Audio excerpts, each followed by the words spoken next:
the thing about the fashion change reminds me of one of my all-time favorite bubbles, market bubbles, which was the ostrich feather bubble in the Sure, 1800s, sure. where women would want Yep. ostrich feathers for their hats.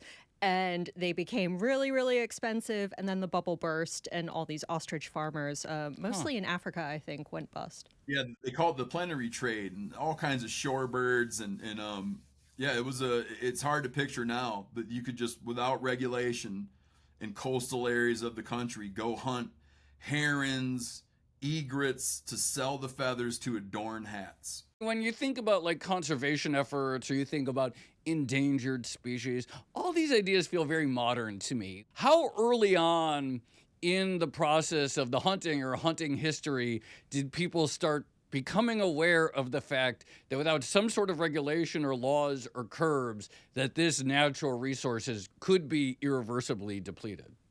Surprisingly early, but I want to clarify what I think motivations might have been. These were valuable animals for people to use for material.